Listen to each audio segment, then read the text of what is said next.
नमस्कार साथियों। तो आज है 6 अप्रैल 2025। वीडियो शुरू करने से पहले आप सभी को रामनवमी की बहुत बहुत हार्दिक शुभकामनाएं। तो चलिए प्रभु श्री राम के नाम लेके इस वीडियो को शुरू करते हैं। तो दोस्तों, लास्ट वीक में जो होना था वो हो चुका है और कल से एक नया ट्रेडिंग वीक शुरू होने जा रहा है। कल यानी 7 तारीख मंडे बाजार ओपन होगा। क्या होगा ये सोचने से ही कुछ घबराहट सी हो रहा है, क्योंकि फ्राइडे नाइट को बहुत बड़ा हादसा हुआ था यूएस मार्केट में।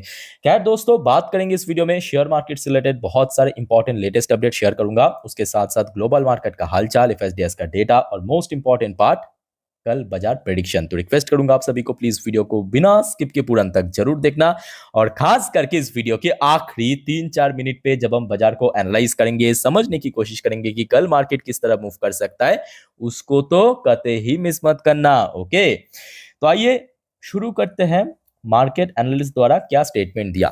दोस्तों, आज इस टॉपिक को कवर किया एलकेपी सिक्योरिटीज की तरफ से एक एनालिस्ट ने। इनके हिसाब से जो सबसे क्रूशियल लेवल है वो है 22,900, but I don't think so.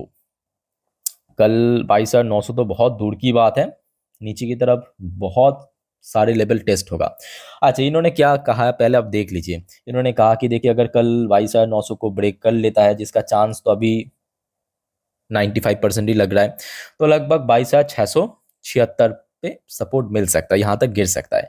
अच्छा, ऊपर की तरफ इन्होंने रेजिस्टेंस कहा 23,100 को, बट मुझे लगता है कि अभी तो 23,000 की लेवल भूल जाना चाहिए, है ना।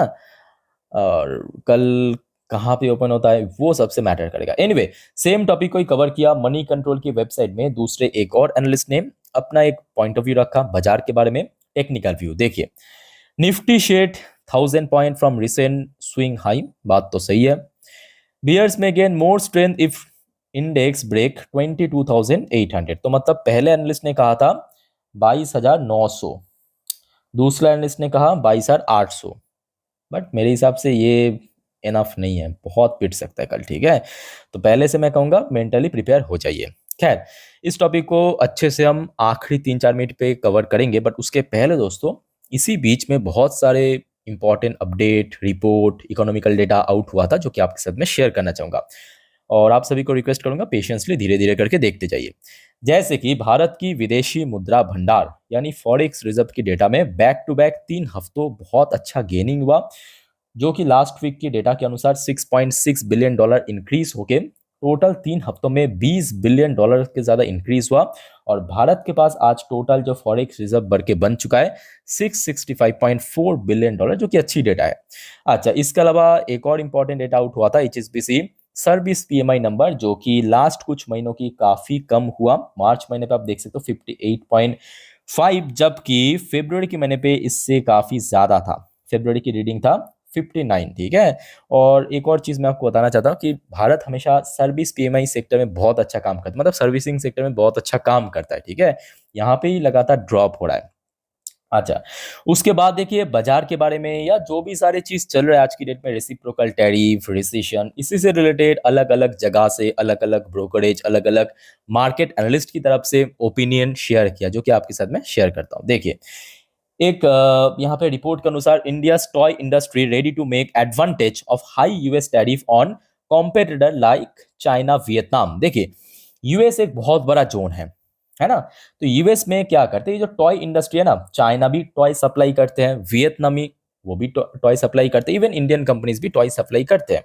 बट रिसेंटली जो रेसिप्रोकल टैरिफ यूएस ने चार्ज किया भारत, चाइना और वियतनाम, ठीक है, उनमें से भारत का ही जो रेसिप्रोकल टैरिफ है काफी कम है compare to China and Vietnam. तो इसके ऊपर बेस करके ये रिपोर्ट पब्लिश किया कि भारत की जो टॉय कंपनीज है उनको काफी बेनिफिट मिल सकते हैं इसके थ्रू। ओके, अच्छा, नेक्स्ट जो इंपॉर्टेंट रिपोर्ट है, India to focus on trade deal avoid retaliation on US tariff. तो अक्सर हमने क्या देखा, चाइना ने तुरंत उसका रिटेलिएट करते हुए सेम इक्वल आपके 34% एडिशनल टैरिफ लागू कर दिया। तो भारत ने उस चीज को थोड़ा अवॉइड करने की कोशिश करें कि फर्दर मतलब यहाँ पे टैरिफ चार्ज करना, और भारत कोशिश कर रहा है कि और ज्यादा ट्रेड डील को इंक्रीज करना।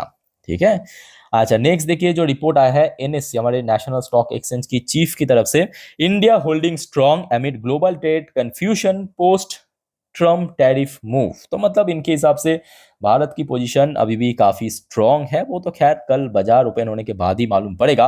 और उसके साथ साथ दोस्तों नेक्स्ट जो रिपोर्ट आपके साथ मैं शेयर करना चाह रहा हूँ, ये देखने के बाद या पढ़ने के बाद या समझने के बाद शायद आपका नींद आज उड़ सकता है। उसके लिए मैं पहले से आपको सॉरी बताना चाहता हूँ। अच्छा, यहाँ पे क्या कहा कि देखिए 1987, तो मतलब अभी से काफी साल पहले, कितना होगा, लगभग 37 साल, 37 साल पहले ना, ऐसा ही एक दिन था जिसको कहा गया था ब्लैक मंडे। ब्लैक मंडे कहा गया था 1987 पे। और यहाँ पे एक्सपर्ट के हिसाब से expert one of blood birth in global market on 7 April amid Trump tariff turmoil. तो कल भी दोस्तों हुबहू वही जो 37 साल पहले हुआ था ब्लैक मंडे, कुछ ऐसा ही ब्लड बर्थ हो सकता है इंटायर वर्ल्ड मार्केट में। कोई पर्टिकुलर सेक्टर, कोई पर्टिकुलर क्षेत्र, कोई पर्टिकुलर देश को यहाँ पे मेंशन नहीं किया, ग्लोबल मार्केट में दोस्तों कल एक बड़ा दुर्घटना घट सकता है। अच्छा, ये सब के भीतर दोस्तों आपको जान के खुशी भी होगी, आपको जान के हैरानी भी होगी, जबकि बड़े बड़े निवेशक, बड़े बड़े बिजनेसमैन, बड़े बड़े so called business tycoon 100 billion dollar, कोई 150 बिलियन डॉलर यहाँ पे लॉस किया है दोस्तों। शायद इसीलिए जो निवेशक की दुनिया पे वॉरेन बफेट सर को भगवान की दर्जा दिया जाता है कि इतना टफ सिचुएशन पे डोनाल्ड ट्रम्प ने 13 बिलियन डॉलर की दोस्तों कमाई किया है। Are losing billionaire in market crash. बाकी जो बिलियनियर्स है वो अपना पैसा गवाया है, कोई 50 बिलियन, कोई 100 बिलियन, कोई 150 बिलियन। तो आप समझ सकते हो ना कि मैं जब भी आप लोगों को कहता हूं कि देखिए पेशेंस रखिए, पेशेंस रखिए, आप सिर्फ इस इंसान को सोचिए। इनकी एज आज की डेट में 92 प्लस हो चुका है। और इन्होंने अपने एक इंटरव्यू में कहा गया था, मतलब इन्होंने कहा था कि इन्होंने 17-18 ईयर्स से, मतलब इनका उम्र जब 17-18 साल था तब से ऑफिशियली इन्वेस्टमेंट करना शुरू किया। मैं रफली मान लेता हूँ इन्होंने इन्वेस्ट किया 70 प्लस। तो 70 प्लस ईयर्स की एक्सपीरियंस, इतने साल होल्ड करना, मतलब मुझे कभी कभी दुख भी लगता है कि लोग कितना इम्पेशंस है कि जहां पे वॉरेन बफेट सर 70 साल से निवेश कर रहा है। ज्यादा शेयर जो इन्होंने होल्ड करके रखा, मिनिमम 40-50 साल, वही आज की डेट में लोग मतलब 5 दिन भी होल्ड नहीं करना चाहते। कितना सब कुछ देखा वॉरेन बफेट साहब, देखिए ये तो एक छोटी सी बात है। 2008 की फाइनेंशियल क्राइसिस, 2000 की फाइनेंशियल क्राइसिस के पहले तो कितने बार इकोनॉमी टर्मोइल में गुजरा था, है ना। तो जिस वजह से आप लोगों को मैं बार बार कहता हूँ कि देखिए पेशेंस रखिए, पेशेंस रखिए, ऐसे ही नहीं कहता हूँ। अच्छा, नेक्स्ट देखिए एक और important report, historical evidence suggest that recent Nifty fall could be a temporary setback then start a prolonged downturn। चलो ये तो मालूम पड़ेगा। नेक्स्ट इंपॉर्टेंट रिपोर्ट दोस्तों, India emerge winner in US reciprocal tariff, see limited impact of pharma tariff। Okay, तो यहाँ पे देखिए बहुत सारे मार्केट एनालिस्ट के हिसाब से भारत जो है इमर्जिंग मार्केट, मतलब जो भी आसपास की मार्केट है उस हिसाब से थोड़ा सा विनर पोजीशन पे है भारत की पोजीशन। अच्छा, नेक्स्ट देखिए एक और इंपॉर्टेंट रिपोर्ट आपकी जेपी मॉर्गन की तरफ से बैक टू बैक अलर्ट जारी कर रहा है। JP Morgan warn of recession, मंदी का वार्निंग दे रहा है। जॉब लूज, जॉब खो सकता है लोग, मतलब जो बेरोजगार, यूएस की बात कर रहे हैं यहाँ पे, बेरोजगार बढ़ सकता है। श्रिंकिंग जीडीपी, जीडीपी कम हो सकता है, श्रिंक कर सकता है। सोरिंग प्राइस, मतलब जो इन्फ्लेशन बढ़ सकता है, ठीक है। अच्छा, उसके बाद देखिए ये तो खैर बात विवाद चल रहा है, बात करेंगे भारत के अंदर। आरबीआई की एमपीसी मीटिंग कल से शुरू होगा, याद रखना कल 7 अप्रैल से शुरू होगा, उसका आउटकम निकलेगा 9 अप्रैल बुधवार को। अब ज्यादातर जो मार्केट एनालिस्ट है, ब्रोकरेज, उनका एक्सपेक्टेशन यही है कि इस बार दोस्तों एक बड़ा रेट कट हो सकता है, ठीक है। तो खैर आपको अपडेट मैं दे दूंगा सेम डे पे। नेक्स्ट देखिए एक और इंपॉर्टेंट रिपोर्ट पब्लिश हुआ है आईटी सेक्टर के ऊपर। India 280 billion dollar IT service industry likely to face setback due to Trump administration reciprocal tariff. बाप रे, अब 280 बिलियन डॉलर की आईटी सेक्टर कल, सच बोल रहा हूँ, बहुत खतरे में है। एनीवे, ये सबके साथ साथ भारत की सरकार की तरफ से भी एक बहुत बड़ा अप्रूवल मिला 4 ऐसे रेलवे प्रोजेक्ट, जिसको मैं ऑलरेडी कल अच्छे से कवर कर चुका हूँ रात की 10:30 के वीडियो में। नहीं देखा तो देख लेना, थोड़ा सा आप जान लीजिए, जिसका टोटल वैल्यू है 18,658 करोड़। तो कल रेलवे सेक्टर को नजर रखिए। अब देखिए बाजार की सेंटिमेंट अगर इतना खराब रहा तो कोई भी प्रोजेक्ट, कोई भी अच्छी खबर कुछ नहीं कर सकते। बट हाँ, अगर मार्केट रिकवर करता है सेकेंड हाफ में, तो उस केस में उम्मीद है, छोटा सा छोटा सा। अच्छा, आगे बढ़ते हैं नेक्स्ट टॉपिक पे, पर उसके पहले दोस्तों एक छोटा सा रिक्वेस्ट आप सभी को करूंगा, अगर आपने अभी तक इस चैनल को सब्सक्राइब नहीं किया तो प्लीज फटाफट सब्सक्राइब कर लीजिए और पास में नोटिफिकेशन बेल को जरूर क्लिक करना, जैसे ही मैं वीडियो अपलोड करूं, ताकि तुरंत आपके पास नोटिफिकेशन के थ्रू अलर्ट पहुंच सके। ओके। अच्छा, लास्ट डे तो बहुत बड़ा हादसा हुआ था, ये आई थिंक कि आप सभी को मालूम होगा। डॉ जोन्स में गिरावट हुआ बैक टू बैक 2 दिन पे 10% के आसपास। नैस्डैक भी 2 दिन पे लगभग 11% के ऊपर गिर चुका है। इवन यूएस की बॉन्ड जो है, या बोल सकते यूएस की डॉलर इंडेक्स में भी काफी गिरावट हुआ। उसके साथ साथ ब्रेन क्रूड की प्राइस भी $75 पर बैरल से 2 दिन के अंदर $65 पर बैरल, 4 साल की रिकॉर्ड तोड़ के नीचे आ गया। ठीक है, 4 साल की। बट हाँ, ये सब के चक्कर में इंडियन करेंसी की वैल्यूएशन दोस्तों काफी इंक्रीज किया। अगर आप लास्ट 1 महीने के अगर आप चार्ट पैटर्न देखेंगे, इंडियन करेंसी की वैल्यूएशन काफी गिरा है, सॉरी प्राइस गिरा है, वैल्यूएशन बढ़ा है। ठीक है, वैल्यूएशन बढ़ा है। बाकी देखा जाए, देखिए इंडियन कंपनी जो यूएस में लिस्टेड है, जैसे कि Wipro limited ADR version closing दिया था ऑलमोस्ट 4.5% नीचे। इन्फोसिस की एडीआर वर्जन भी क्लोजिंग दिया था लगभग 4.5% नीचे। और सबको हैरान कर देने वाली बात यह है, जबकि HDFC bank, ICICI bank Indian market में फ्राइडे के दिन जरा आप चेक कीजिए, पॉजिटिव में क्लोजिंग दिया था, उसके बावजूद भी एचडीएफसी बैंक की एडीआर वर्जन 3% नीचे। इवन आईसीआईसीआई बैंक की एडीआर वर्जन भी 3% नीचे क्लोजिंग दिया था एडीआर वर्जन पे। और जो होना था वही हुआ। गिफ्ट निफ्टी एक्सजीएक्स निफ्टी के साथ क्लोजिंग हुआ। एक्सजीएक्स निफ्टी गिफ्ट निफ्टी फ्यूचर लगभग 22,343 पॉइंट पे, 22,343 पॉइंट पे, मतलब निफ्टी 50 जहां पे क्लोजिंग दिया था लास्ट डे, वहां से अगर हम कैलकुलेट करें 550 पॉइंट नीचे, उसके साथ आप 100 पॉइंट की जो प्रीमियम है, क्योंकि वो फ्यूचर अप्रैल का, वो भी ऐड कर लीजिए। तो कल दोस्तों बिल्कुल ही एक्सपेक्टेशन मत रखना, ये मैं आपको पहले से बार बार कह रहा हूँ। ठीक है। अच्छा, अब आगे बात करते हैं एफएसडीएस की डेटा, जो कि लास्ट डे कारोबार के रूप में देखने को मिला था। आइए देख लेते हैं, मैं लिख के देता हूँ। पर उसके पहले दोस्तों, वीडियो अच्छे लगे तो प्लीज वीडियो को लाइक करना। वैसे आप लोग अगर इंस्टाग्राम में हो तो प्लीज मुझे फॉलो करके जरूर रखना, क्योंकि इंस्टाग्राम में स्टोरी के थ्रू मैं आपको हमेशा अपडेट देता रहता हूँ मार्केट से रिलेटेड। ठीक है, तो लिंक आपको इस वीडियो के नीचे डिस्क्रिप्शन बॉक्स में मिल जाएगा, डिस्क्रिप्शन में। ओके, डिस्क्रिप्शन पे चेक कीजिए, आपको मिल जाएगा link. By the way, last day सबको चौंका के डीएस ने भी सेल किया था, इवन एफएस ने भी सेल किया था। एफएस ने सेल किया था 3,483 करोड़ की शेयर, डीएस ने सेल किया था 1,720 करोड़ की शेयर। ये लास्ट डे एफएसडीएस की कारोबार था। बाकी बात करें, देखिए मिडिल ईस्ट की तरफ से फिर से बम्बार्डमेंट चल रहा है, इसराइल की तरफ से गाजा पट्टी के ऊपर। और TA35 इजरायली टॉप इंडेक्स आज संडे से ओपन होता है, थर्सडे तक वहां का मार्केट ओपन रहता है। और आप देख सकते हो 6 अप्रैल की update, TA35 Israeli top index almost 4% के आसपास क्रैश कर चुका है। ओके, तो ये दोस्तों कुछ इंपॉर्टेंट अपडेट्स था कल के लिए। अब चलिए मैं आपको मार्केट एनालिसिस वाला पार्ट के ऊपर लेके चलता हूं। तो दोस्तों अभी आपके सामने मैं ओपन कर लिया निफ्टी 50 की लास्ट 3 महीने की कैंडलस्टिक चार्ट पैटर्न। दोस्तों सबसे पहले बात यह है कि देखिए, बीच में 2 दिन बाजार क्लोज था।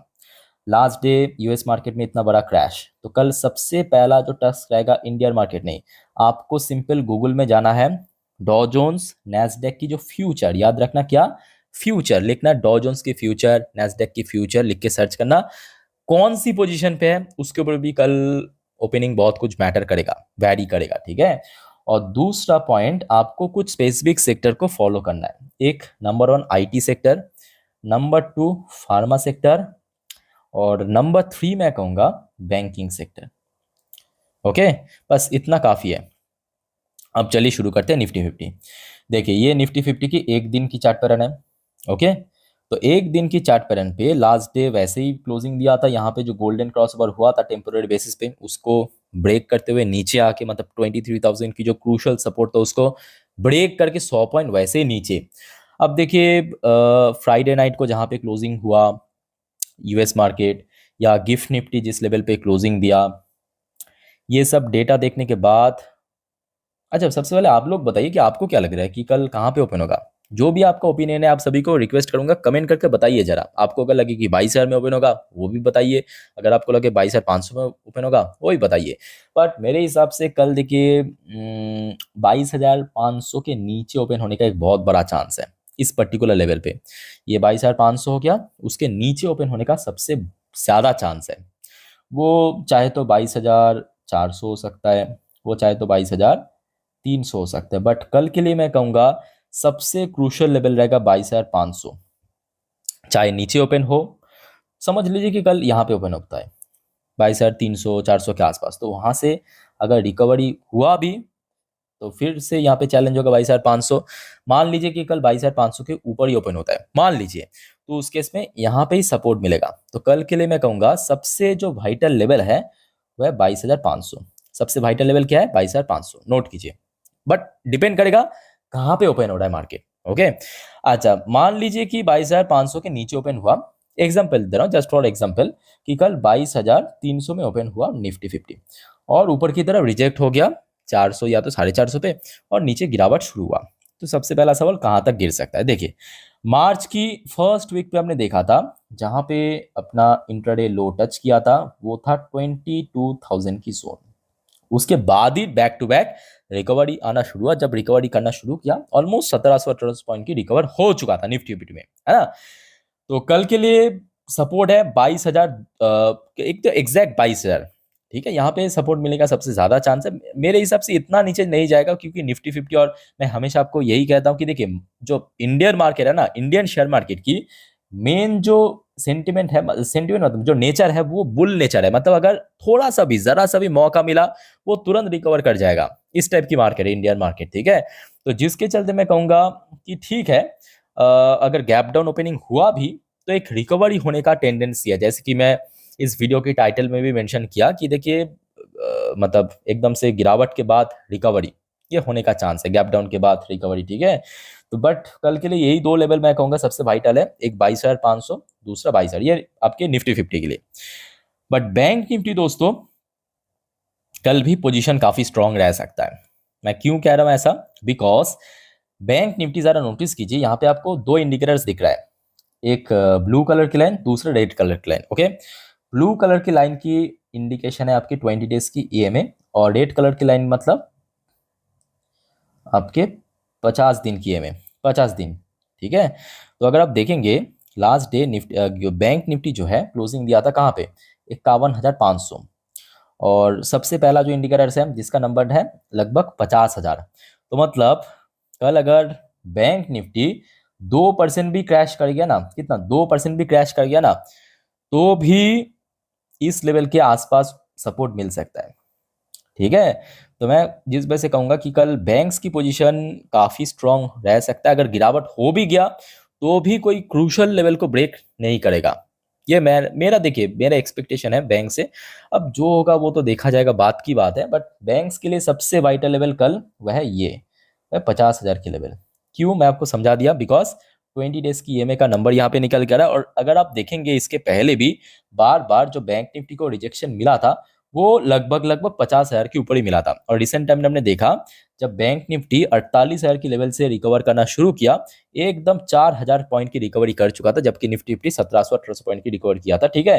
तो बैंक निफ्टी कहीं ना कहीं 50,000 के आसपास होल्ड करने का एक बहुत बड़ा चांस है। ये दोस्तों मैं आपको निफ्टी फिफ्टी बैंक निफ्टी बढ़िया से एक्सप्लेन कर दिया, रेजिस्टेंस सपोर्ट कहाँ पे है, इंडिकेटर्स एंड चार्ट पैटर्न को बेस करके। और कोई आपका क्वेरीज है, कोई कंफ्यूजन है, कमेंट करके बताइए। बट वीडियो को वाइंड अप करने से पहले दोस्तों एक छोटा सा रिक्वेस्ट सभी को करूंगा। देखिए बाजार आज बहुत ज़्यादा रिस्क है, उसके ऊपर बेस करके गलती से भी आप लोग कोई भी FNO trading, call put buy sell intra trading मत करना, बुरी तरह फंसोगे। पहले ये सीखिए, चीज़ों को देखिए, ऑब्जर्व कीजिए। मैं आपको सिखाता हूँ, दिखाता हूँ, समझाता हूँ। हाँ अगर कोई कन्फ्यूजन है, कोई दिक्कत है, मैं हूँ आप लोग के लिए, कमेंट के थ्रू बताइए, ठीक है। तो आप समझदार लोग हैं। और एट द एंड मैं आपको यही कहूँगा कि मार्केट में ना सिर्फ और सिर्फ, बहुत लोग मुझे पूछ रहा था कि पेशेंस, आप अक्सर आप कहते थे P is equal to P is equal to P. आज भी मैं अपने स्टेटमेंट से मैं कहूँगा फुल्ली एग्री करता हूँ, पेशेंस आपके अंदर होना चाहिए, कोई भी हो जाए पेशेंस होना चाहिए। डिसिप्लिन तरीके से काम लीजिए और कंसिस्टेंसी मेंटेन कीजिए, सिंपल बात है। बाजार में अच्छे दिन खराब दिन आता जाता रहेगा, बट ये सारी चीज आपके अंदर होना चाहिए, क्वालिटी इन्वेस्टर्स के अंदर होना चाहिए ये सारी चीज, ठीक है। ओके, सो अपडेट मैं आपको दे दूंगा, तो आशा रखता हूँ कि सब कुछ जल्दी सही हो जाएगा। इसी उम्मीद के साथ इस वीडियो को वाइंड अप करता हूँ। मिलता है नेक्स्ट वीडियो पे, एक नया वीडियो पे। तब तक के लिए टेक केयर, बाय बाय, जय हिंद, जय श्री राम।